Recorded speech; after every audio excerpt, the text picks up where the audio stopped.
Assalamualaikum warahmatullahi wabarakatuh. Saudaraku, ada saat ketika engkau merasa telah berdoa dengan sungguh-sungguh, namun langit tetap terasa hening. Hajat yang besar menekan dada, sementara jalan keluarnya tak juga terlihat di hadapanmu. Pada waktu seperti itu, hati seorang hamba mulai bertanya, apakah cara ia memohon sudah benar di sisi Allah? Hari ini, kita membuka satu ajaran yang diwariskan para wali, terutama Sunan Bonang. Beliau mengajarkan kunci Al-Fatihah, sebuah cara membaca yang menghadirkan hati sepenuhnya. Bukan menambah doa baru, tetapi menata batin agar permohonan benar-benar terangkat menuju langit. Inilah adab yang membuat seorang hamba lebih mudah didengar Rabb-Nya. Maka tenangkanlah hatimu, wahai saudaraku. Apapun hajatmu, besar, berat, atau mendesak, ketahuilah bahwa Allah tidak pernah jauh darimu. Seringkali yang jauh justru hati kita sendiri ketika sedang meminta. Jika engkau siap belajar cara para wali mengetuk pintu langit, mari kita lanjutkan perjalanan ini. Al-Fatihah disebut sebagai Ummul Kitab bukan hanya karena ia berada di awal mushaf, tetapi karena ia memuat inti dari seluruh hubungan hamba dengan Tuhannya. Sunan Bonang menjelaskan bahwa siapapun yang memahami Al-Fatihah bukan sekadar secara lafaz, melainkan secara rasa, maka ia akan memahami pintu menuju pertolongan Allah. Disinilah awal dari rahasia yang ingin beliau sampaikan kepada murid-muridnya, bahwa Al-Fatihah adalah kunci, dan setiap kunci hanya akan bekerja jika diputar dengan benar. Sunan Bonang memulai ajarannya dengan menegaskan bahwa banyak doa yang tidak sampai ke langit bukan disebabkan kurangnya bacaan, justru karena terlalu banyak doa diucapkan dalam keadaan hati tidak hadir.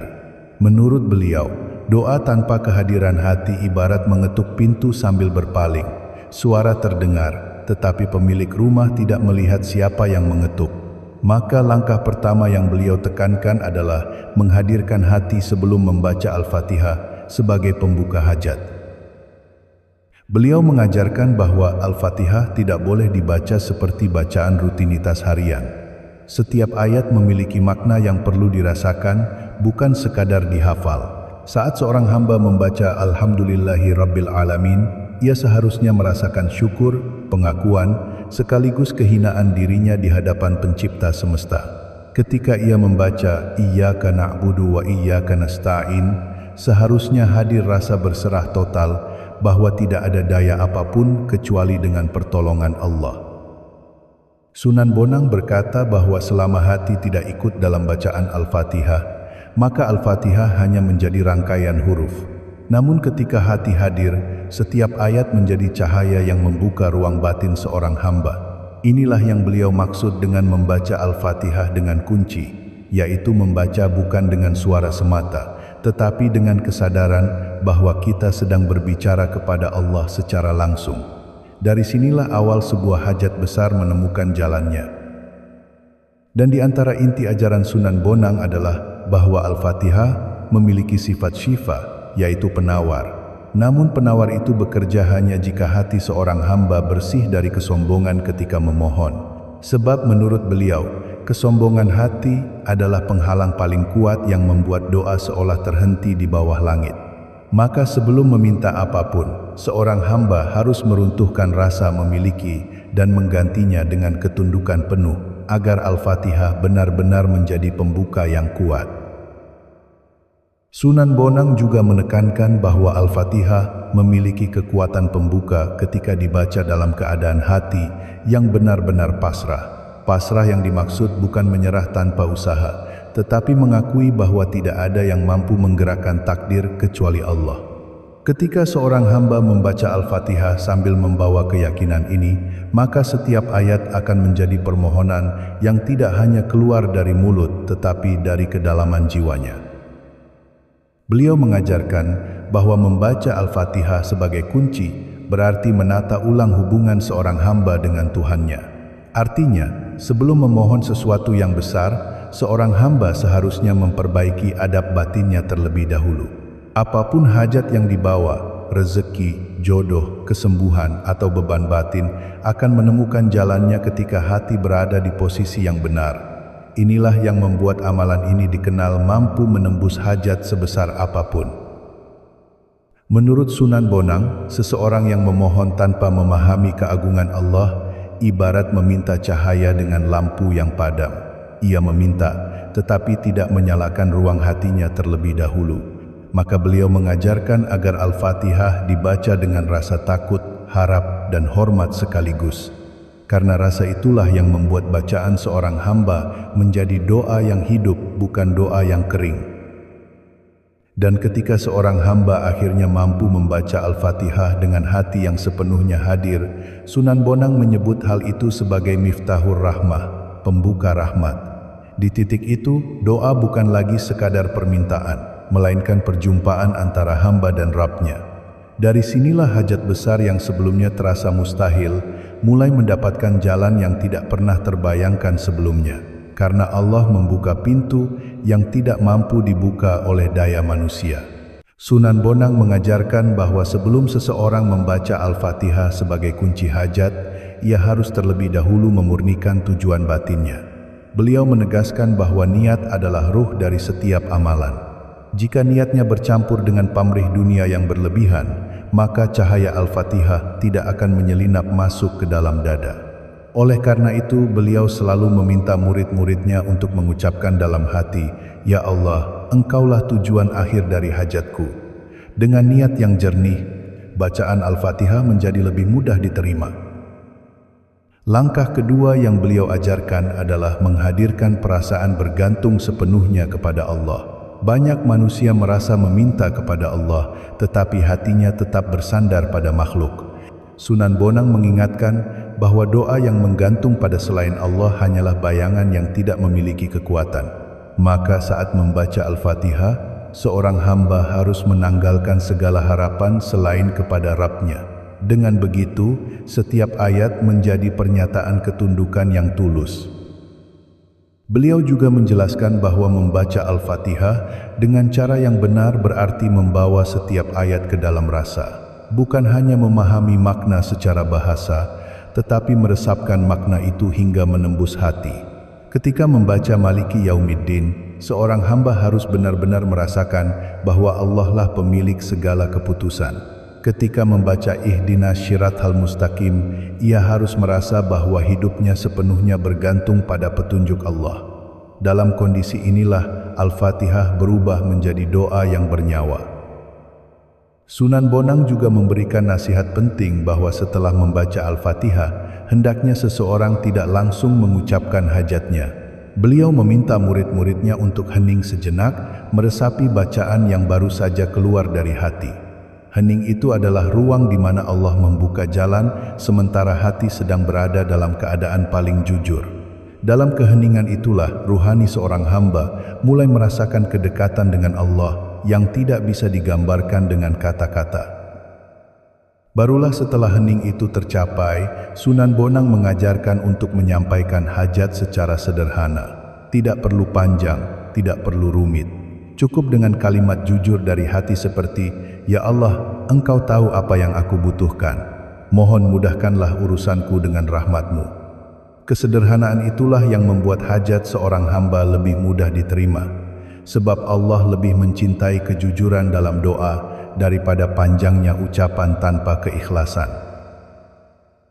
Sunan Bonang juga menekankan bahwa kekuatan Al-Fatihah sebagai pembuka hajat sangat bergantung pada keadaan hati saat membacanya. Bila hati masih penuh keluh kesah, marah, atau kecewa kepada takdir, maka cahaya Al-Fatihah sulit meresap. Karena itu, beliau meminta para murid untuk terlebih dahulu menenangkan batin, menerima keadaan dengan lapang, lalu memohon dengan penuh kerendahan. Dengan hati yang lembut, bacaan seorang hamba menjadi lebih mudah naik ke langit. Beliau menjelaskan bahwa salah satu penghalang terbesar bagi doa adalah ketergesa-gesaan. Banyak orang membaca Al-Fatihah buru-buru, seakan ingin segera sampai pada hajatnya. Padahal tergesa itu membuat hubungan seorang hamba dengan Allah menjadi kering. Maka Sunan Bonang mengajarkan agar setiap ayat dibaca dengan perlahan dan penuh rasa, karena ketenangan adalah adab seorang hamba ketika berbicara kepada Tuhannya. Sunan Bonang juga mengingatkan bahwa Allah mengabulkan doa bukan karena suara yang keras atau panjangnya bacaan, melainkan karena hati seorang hamba yang benar-benar kembali kepadanya. Ketika seorang hamba membaca Al-Fatihah sambil mengakui kelemahannya, sambil meyakini bahwa hanya Allah yang mampu mengubah takdir, maka doa itu menjadi sangat kuat, sebab keikhlasan adalah pintu terbesar yang membuka rahmat Allah. Dan akhirnya, beliau berkata bahwa siapapun yang membaca Al-Fatihah dengan adab-adab ini akan merasakan perubahan dalam hidupnya. Tidak selalu langsung terkabul dalam sekejap, tetapi Allah akan menunjukkan tanda-tanda kemudahan yang sebelumnya tidak pernah terbayangkan. Sebab doa yang keluar dari hati yang jujur tidak pernah gagal mengetuk pintu langit. Allah Maha mendengar, dan tidak ada hamba yang mengetuk dengan penuh keikhlasan kecuali pintu itu akan dibukakan. Setelah memahami adab batin yang diajarkan Sunan Bonang, tibalah pada inti praktiknya. Bagaimana membaca Al-Fatihah sebagai kunci yang membuka pintu langit. Beliau menekankan bahwa amalan ini dimulai dari wudu, sebab wudu bukan hanya membersihkan anggota tubuh, tetapi juga melembutkan ruang hati. Dengan wudu, seorang hamba memasuki keadaan suci yang membuat doanya lebih layak untuk dipersembahkan kepada Allah. Maka sebelum memulai amalan ini, bersihkanlah dirimu dengan wudu yang penuh kesadaran. Setelah wudu, Sunan Bonang meminta murid-muridnya untuk duduk menghadap kiblat. Arah ini bukan hanya simbol, melainkan bentuk adab seorang hamba yang ingin menyampaikan permohonannya. Beliau juga menganjurkan untuk menundukkan kepala sedikit sebagai tanda merendahkan diri di hadapan Allah. Ketika tubuh menunjukkan ketundukan, hati pun lebih mudah untuk mengikuti. Inilah awal dari menghadirkan sikap seorang hamba yang benar-benar memohon. Langkah berikutnya adalah menenangkan diri sebelum membaca Al-Fatihah. Sunan Bonang mengajarkan agar seorang hamba berhenti sejenak, menutup mata, dan menarik napas perlahan. Bukan karena amalan ini memerlukan teknik pernapasan tertentu, tetapi karena ketenangan batin adalah syarat agar Al-Fatihah bisa masuk ke dalam jiwa. Beliau berkata, hati yang gaduh tidak dapat menampung cahaya. Maka sebelum membaca ayat pertama, heningkan batinmu. Barulah setelah tenang, bacalah Al-Fatihah sebanyak 7 kali. Tapi ingat, bukan 7 kali yang menjadi rahasianya, melainkan cara membacanya. Sunan Bonang menekankan agar setiap ayat dibaca perlahan, penuh penghayatan, dan seolah-olah ayat itu diucapkan langsung kepada Allah. Ketika seorang hamba benar-benar merasakan makna ayat demi ayat, maka setiap bacaan berubah menjadi ketukan lembut yang mendekatkan dirinya kepada Rabb-Nya. Menurut Sunan Bonang, ketika seorang hamba sampai pada bacaan ketujuh, ia seharusnya berada dalam kondisi batin yang paling jujur. Inilah momen ketika hati menjadi lembut dan pintu doa mulai terbuka. Di titik inilah, beliau meminta murid-muridnya untuk berhenti sejenak, kembali hening, dan meresapi ketujuh bacaan yang baru saja dilafalkan. Hening ini bukan jeda biasa. Ia adalah ruang spiritual tempat Allah mendekatkan rahmat-Nya kepada hamba yang merendah. Pada saat hening itu tercapai, Sunan Bonang mengajarkan agar seorang hamba mulai menyampaikan hajatnya. Tidak perlu panjang, tidak perlu dirangkai dengan kalimat indah. Cukup dengan kejujuran yang paling dalam seperti, "Ya Allah, Engkau tahu apa yang aku butuhkan. Mohon bukakan jalan yang terbaik bagiku." Beliau percaya bahwa doa yang jujur adalah doa yang paling cepat didengar, karena Allah tidak melihat keindahan kata, tetapi ketulusan hati yang mengucapkannya. Setelah hamba menyampaikan hajatnya, Sunan Bonang meminta agar ia menutup doa dengan membaca Amin dari kedalaman dada. Amin bukan hanya sekadar penutup doa, melainkan bentuk pengakuan bahwa seluruh urusan kini diserahkan sepenuhnya kepada Allah. Beliau berkata, Amin adalah panah yang melesat ke langit. Jika dipanah dengan hati yang jernih, ia tidak akan meleset. Maka ucapkanlah amin dengan penuh keyakinan, bukan sekadar lantunan di bibir.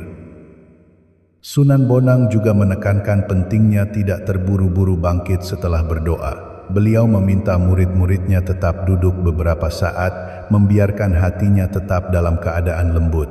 Sebab setelah doa, ada saat-saat di mana ketenangan turun sebagai tanda bahwa Allah menerima permohonan seorang hamba. Ketenangan itu adalah bagian dari jawaban, bagian dari rahmat yang tidak boleh dilewatkan begitu saja. Dan akhirnya, Sunan Bonang mengingatkan bahwa amalan ini bukan sekadar ritual, ia adalah perjumpaan ruhani antara seorang hamba dengan Tuhannya. Ketika Al-Fatihah dibaca dengan cara yang benar, dalam keadaan suci, tenang, jujur, dan berserah, maka hajat sebesar gunung sekalipun akan terlihat kecil di hadapan kekuasaan Allah.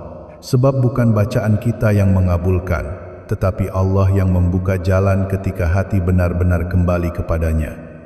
Dalam ajaran Sunan Bonang, kita belajar bahwa kekuatan doa bukan terletak pada panjangnya bacaan atau banyaknya ritual, tetapi pada kehadiran hati yang sepenuhnya kembali kepada Allah. Banyak di antara kita yang memohon dengan lisan, namun hati masih terikat pada ketakutan, kecemasan, atau bahkan keinginan dunia yang berlebihan. Dari sinilah kita memahami bahwa sejatinya doa yang paling kuat adalah doa yang keluar dari batin yang jujur, bukan sekadar dari bibir yang lantang. Kita juga belajar bahwa ketenangan adalah syarat utama agar doa menemukan jalannya. Ketenangan bukan berarti tidak ada masalah, tetapi kemampuan untuk menaruh seluruh keresahan di tangan Allah. Sunan Bonang mengajarkan bahwa hati yang riuh sulit menerima cahaya. Karenanya, sebelum memohon apapun, seorang hamba perlu menata batinnya, melembutkan rasanya, dan melepaskan segala bentuk keluhan. Disitulah pintu rahmat mulai terbuka satu persatu. Dari amalan ini kita memahami bahwa kesederhanaan adalah inti dari hubungan seorang hamba dengan Rabb-Nya. Tidak ada yang lebih disukai Allah selain kejujuran seorang hamba yang mengakui kelemahannya. Tidak perlu kata-kata indah, tidak perlu uraian panjang. Cukup dengan lirihnya hati yang berkata, "Ya Allah, Engkau lebih tahu kebutuhanku." Kesederhanaan inilah yang justru membuat doa lebih murni, lebih ringan, dan lebih mudah menembus langit. Dan akhirnya, kita diajak untuk menyadari bahwa amalan ini bukan hanya tentang terkabulnya hajat, tetapi tentang kedekatan. Kedekatan dengan Allah adalah anugerah terbesar yang bisa dirasakan seorang hamba. Bila kedekatan itu sudah tumbuh, maka apapun yang terjadi dalam hidup, baik atau buruk, akan terasa jauh lebih ringan. Sebab hati yang dekat kepada Allah tidak lagi takut pada besarnya masalah, karena ia percaya bahwa Allah selalu lebih besar dari segala sesuatu yang merisaukannya. Saudaraku yang dirahmati Allah, bila apa yang engkau dengarkan hari ini menyentuh hatimu, jangan biarkan ia berlalu begitu saja. Barangkali ini adalah cara Allah mengetuk pintu jiwamu, mengingatkan bahwa Dia masih membuka jalan untukmu. Cobalah amalan kunci Al-Fatihah ini dengan hati yang lembut dan sungguh-sungguh. Dalam kesunyian malammu, biarkan engkau dan Allah saja yang berbicara. Jika engkau siap memulai perjalanan batin ini, tuliskan di kolom komentar, "Bismillah, aku mencoba." Kalimat sederhana itu bukan hanya tanda niat, tetapi langkah awal menuju perubahan hidupmu. Siapa tahu, dari tulisan itu, Allah membuka pintu yang selama ini terasa tertutup. Jadikan kolom komentar sebagai ruang niat yang disaksikan oleh malaikat dan dicatat sebagai permohonan yang tulus. Sebelum video ini berakhir, mohon dukung channel ini dengan menekan tombol like, share kepada saudaramu yang membutuhkan cahaya ini, dan subscribe agar engkau tidak tertinggal pelajaran rohani berikutnya. Semoga Allah menjaga langkahmu, melapangkan urusanmu, dan menjadikan Al-Fatihah sebagai cahaya yang menerangi hidupmu hingga hari terakhir. Wassalamualaikum warahmatullahi wabarakatuh.